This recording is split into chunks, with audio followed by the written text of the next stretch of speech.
Welcome to the Business Spotlight series. My name is Cote. I am your podcast host here at Action Coach in Central Texas. Today, I have Neil Brown, co founder and CTO of Panda Mars, as my guest on the show. Today, we're going to be talking all about his business journey, how he got into business ownership, challenges, best practices, and share a sneak peek into what it's really like to own and operate a business. If this is your first time on our channel, be sure to like and subscribe to learn when we drop episodes just like this one. Welcome, Neil. It's so great to have you here on the show. Thank you so much for being here. I'd love to learn a little bit about you and your business. Awesome. Thank you, Kay. It's wonderful to be here, and I really appreciate the opportunity to talk with you. The Panda Mars, which is a little bit, it's not quite what it sounds, right? The Mars stands is an acronym for Mobile Auto Repair Services, and we focus on enabling auto technicians to really just enhance their businesses and reduce the barriers to entry. So we've got a few products going, but uh, it all started with myself and my co-founder, Charles Mims, who is our CEO.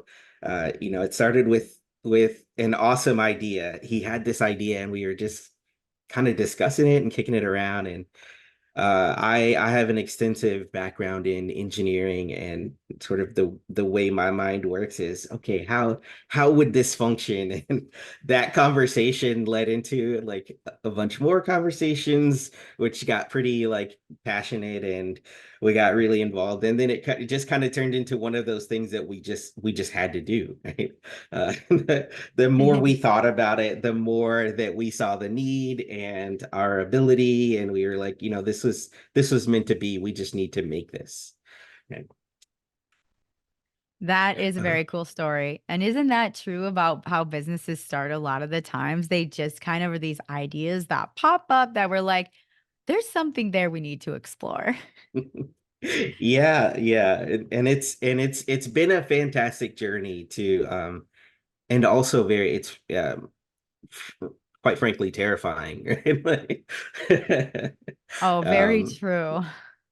yeah, it's new territory, and there's a steep learning curve for new business owners, entrepreneurs, especially, like I said, for us, we got into it because of an idea and a passion and a belief, and ideas. And so we had the idea to make an app, which is a platform where um, you could go to find a mechanic to fix your car, right? And and it would be something that was completely transparent. You could see the rates up front, you could see the reviews for the mechanic, so you could know what other customers were saying, what their capabilities are, what their credentials are, even like how close they are to you. And so the idea is that the mechanics are mobile mechanics, and they'll come to you to your car repairs, because if you need car repairs, like chances are you're probably going to have a problem getting to them, right?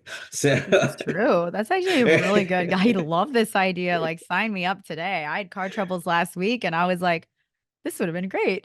yeah, it's amazing, and that's a story that almost everybody we talk to has, right? And it's always a struggle, and I think it's one of the things that, in life, we just kind of accept because it's always been that way, and not realizing how little sense it makes in kind of how we do things. As far as like car repairs, you're just like, okay, I just gotta, either someone, and you just gotta find a mechanic, or you have to contact that person who either like is good on cars, or knows, like, has the credentials and has certifications, or somebody who knows somebody, or you just kind of just randomly guess and find a place and hope that they don't hope that they do a good job, and hope that they don't charge excessive fees.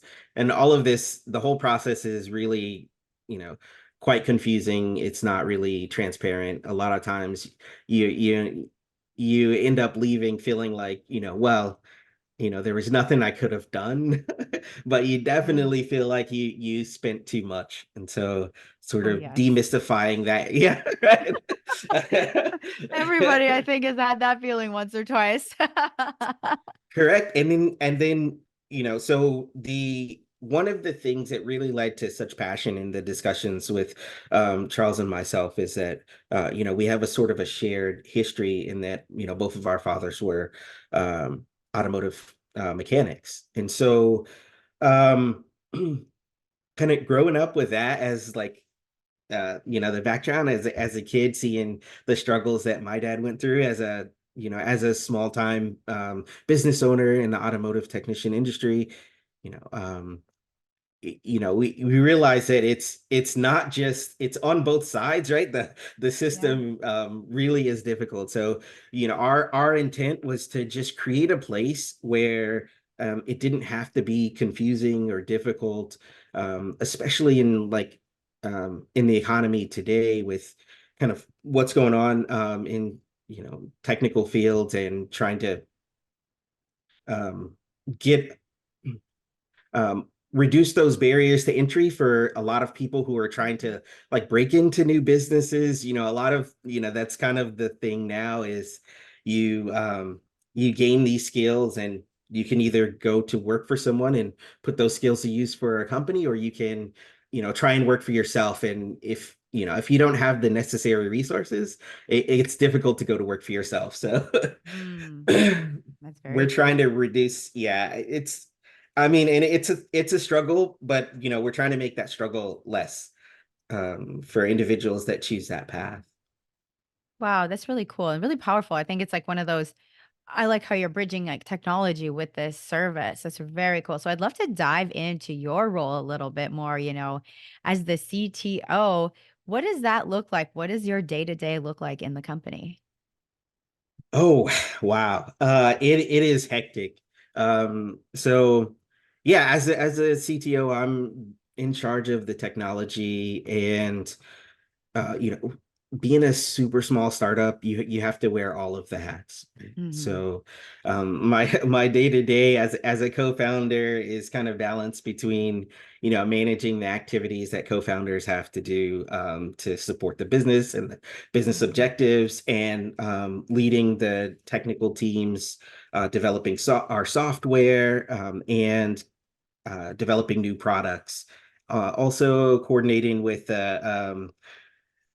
all of our partners that we have that are helping us to generate the new products. Um, right now, we're starting to dive into the Gen AI space, as it seems as everyone. Right? and Yeah. so, we have some partnerships that we're working with some technical schools to help develop a Gen AI product that will suit their needs. For for for us specifically, we are extremely customer focused. And we have, like I said, we have these really passionate conversations, and we draw up these big grand plans, and we have these long list of features, and then we kind of just set them to the side and talk to the customers, Mm. um, and see what are the actual problems that our customers are having, and how can we solve for them. And then specifically, we always want to ask, what's what does the solution to this problem look like to you, right? Mhm. Because different viewpoints, they might see, I might see a solution to their problem that they didn't see, or that Mhm. they weren't expecting. So when you're saying I have this problem, like my idea of a solution may be in a completely opposite direction of what you're thinking, which is probably what you need. Right? So Mhm. to be Mhm. more aligned with the customer and figure out exactly what it is that they need before we start working on implementing things is a key aspect of our business. That is very cool too. It's nice to hear kind of the ins and outs of what you're building and your role in the business. What right now currently you talked about some partners, you talked about some people helping you out. Do you have employees right now, or is that something you're working towards? Can you share a little bit about that? Yes, we do have a few employees. The majority of our employees are engineering, so our software development team, which is all of our software development team. We're hiring nearshore developers, and interns. So it's the most cost effective route that you could go as a small Mhm. business owner. And it's actually been really awesome experience for us to learn and to grow. Of course, when you're a startup, you want to hire the most experienced and the best people that you can, but also you have a startup's budget. So Mhm. so you generally can't afford that. And we chose a bit of a difficult route in that um our goal is to hire people that really believe in the project and that really want to be with us for the long run. Um we actually skewed away from the seniority in Mhm. hiring that. We hired pretty junior people that can train and learn and grow with us. Mhm. Which is again, I guess, for us, it's a bit more difficult. We're playing on hard mode. But in the long run, I think that it's a lot more beneficial for the company as a whole. And it's also, beneficial for us to see our employees grow and as the company grows, they continue to grow and we become more effective together. Oh, yes, definitely. So how many full-time employees do you currently have? We currently have three full-time employees and one intern, and then we're hiring another intern. We're in the process of hiring another intern as we speak. Very, very cool. Well, I'd love to dive into a little bit about marketing. That's, it's on everybody's list as entrepreneurs. The M word is out there. So I would love to hear about some of the things you're doing for your marketing. So I'm very curious how successful businesses plan their marketing. So do you have a typical like monthly sales, like what part of your revenue that you're pouring back into your marketing budget? Um, well, yeah, so we still have not figured that out. And so right now, so we have some ideas in. I'll be honest with you, marketing is not my strong suit, and I tend to just kind of shy away and leave that to our CEO and co-founder Charles, and let him handle that for the most part. But we have um we have a plan, and to funnel, you know, and it changes from day to day. But we started originally with 10% of our total revenue would go to marketing, um, and then we kind of revamped that and we decided, hey, maybe we need more for marketing. Or it's with marketing, and especially for us, it's a bit hit and miss because we have essentially we have two sets of customers. Well, we have two sets of customers. We have two mobile applications, one for the customer and one for the technician. So we are actively recruiting technicians to join our platform, and then we're also actively recruiting customers. And so it looks a bit different on how you recruit the different in the different areas. But right now we're focused on increasing our technician um, pool. So when the customers get onto the app, they have, a selection of technicians to choose from, so they Mhm. can, make a better decision and have more options. Um, and so with that, we are focusing on, we have a marketing firm that does paid advertisements for us. One of we have a social media marketer who manages our social media, and you know that's been extremely beneficial for us. But Mhm. the most, I at least in my opinion, the most benefit that we've gotten is because we have those relationships with the technical schools.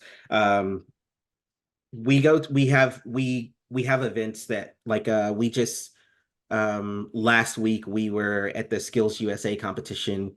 We had an exhibit there and we were able to talk to a lot of automotive technician students that are in Mhm. technical colleges, which are, as far as marketing goes, right? For me, it's like, okay, these are people who definitely need the service and who are very interested. Um, and I get to speak with them directly. So for me, that's the Hmm. most beneficial because not only do I get to have that conversation that's really reaffirming because they're excited about our business and what we do, but they also give me instant feedback or, hey, does your app have this? Or if it doesn't, it should have this. And that feedback for me, like developing the products, it's what I live for, right? It's how I determine if I'm doing a good job on developing products. And it's also how we determine where we're going to go in the future with what we're going to do. Mhm. So, which products we have next, which features we're going to release next on our current products, all of that is really determined by the voice of the customer. And so, like, being able to actually talk to the customers is a huge benefit for me. So, that's my personal favorite as far as marketing. And, for those things, it's not a percentage of revenue investment. It's just, whatever the cost is to attend the event. Mhm. And then, of course, the time and effort invested into like making making an impression, something memorable that the customers will remember. That's really cool. And it's like, I like the creative strategy there behind it, especially, utilizing that ability to just like be in front of people. And then also those people are integrated within, they can be customers, they could, maybe get involved with the company. So that is really, really cool. And I'd like to kind of dive in now. We talked a little bit about the marketing. We've talked about like the introduction of your company. I'd like to hear a little bit about you and what made you choose it to go into business rather than working for someone else. Like, what was that transition like for you? Oh, wow. Yeah, it was um mostly unintentional. Um, so I think I've been in engineering for many, many years, over 20 years now. And I've done various aspects of engineering. I started my career in nuclear engineering in the US Navy. And then after that, I chose to like study other disciplines of engineering. And for the past 10 years or so, I've worked for various different startups. At different levels, and it was just really exciting for me to transition to like working in R&D at tech startups. There's like the fast pace, like the innovation, the you get to wear all the different hats instead of being kind of in general in Mhm. engineering. A lot of times you get locked into a role and you kind of it's repetitive.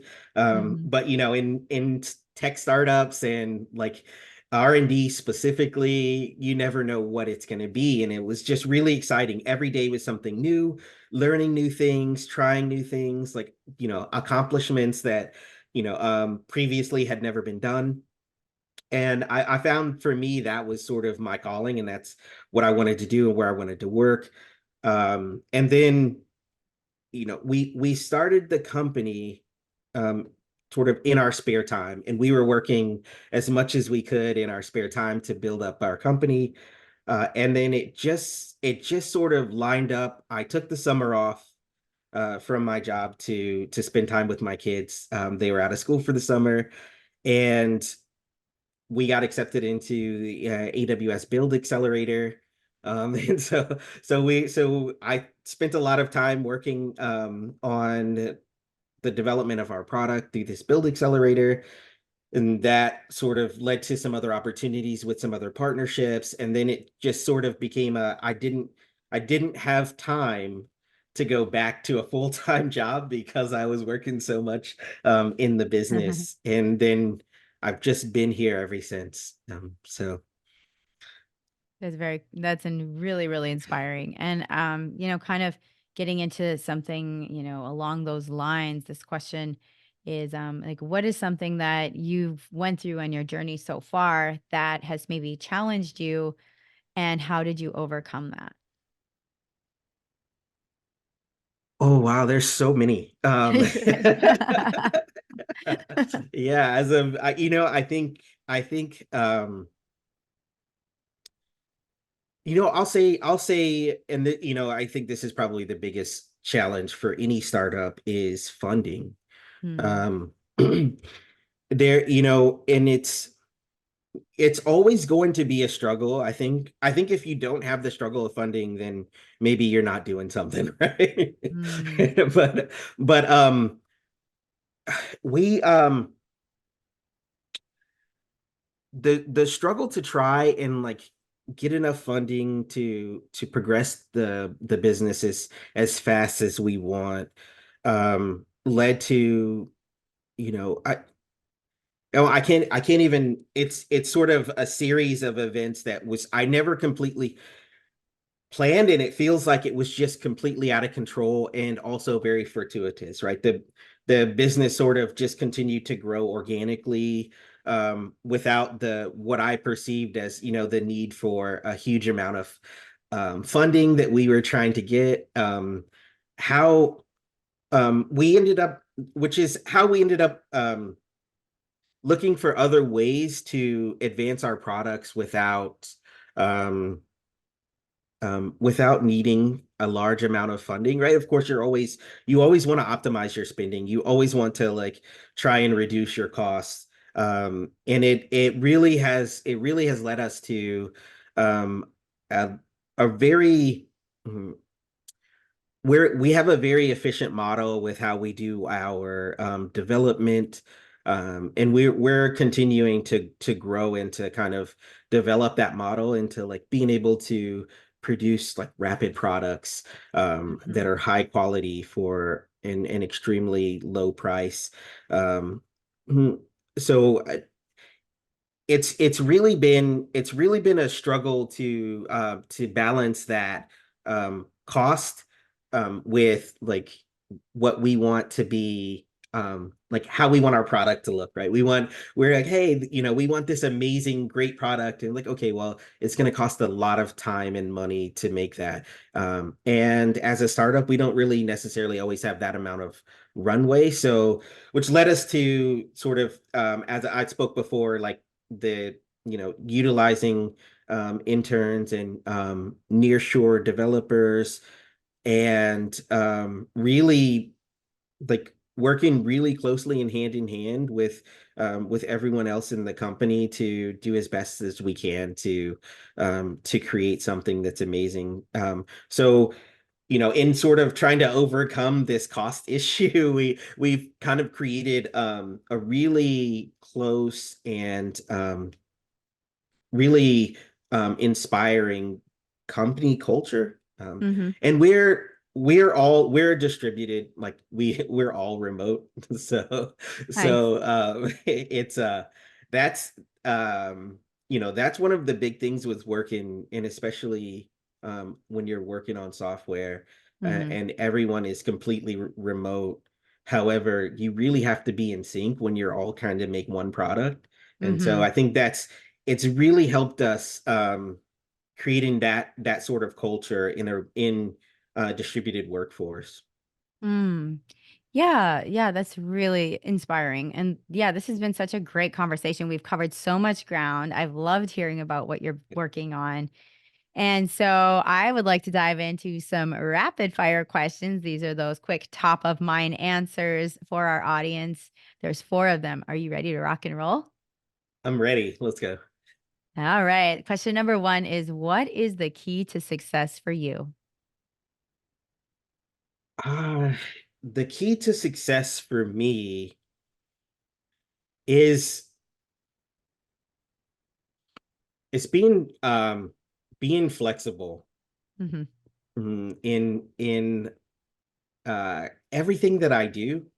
Sort of when I started this journey, I had a very rigid definition of what the product would look like, what success would look like, what the business should look like, it is not that, right? Everything Mhm, changes on a day by day basis, but being able to just accept kind of how things are and figure out like what's the best course of action to go mhm, forward has been the key to success. Just, having that flexibility to make those decisions without like being stuck into one frame of mind of what success looks like and what we should be doing next, and just kind of taking it mhm. day by day. Yes, that is so true. Number 2 is, what is one piece of advice you have for other business owners? But believe in yourself. One of the another struggle that we had in the beginning is, starting out and as an entrepreneur with, no previous entrepreneurship or business experience. There are a lot of times where I second guess myself, or maybe I don't know, and it really led to some serious hangups and slowdowns. And in the end, it's like, okay, like you can do this and you can succeed.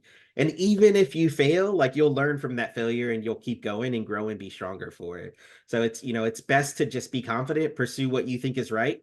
And, like I said, be flexible from there and try and just continue to move forward. Also, really awesome advice. Number 3 is, what is a piece of content? This could be a book, a podcast, anything that you've taken in recently that's impacted you. I hmm, oh, there is hmm, there are just so many. I can't really single out one. So it's part of my growth and journey as a CTO is that I am constantly listening to podcasts. Mhm. Um and um anything that I can do to help like increase my value as the chief technology officer, I'm constantly doing it. But I think if we are talking about podcasts recently that impacted me, I would have to say this podcast actually. Aw, This thank you. this I and it's really interesting because I live in Pflugerville, Texas, and I actually just came across the podcast that you did with a bookstore owner in Pflugerville. Yes, Um I remember her. She was yeah, great and interview. yeah, it was amazing. And I was just like, oh, that's so cool. And I was like, I have to go check that place out. And then Mhm. I was like, wow, that's amazing that they're spotlighting local business owners and giving this chance. And I was so completely inspired by that. And then of course I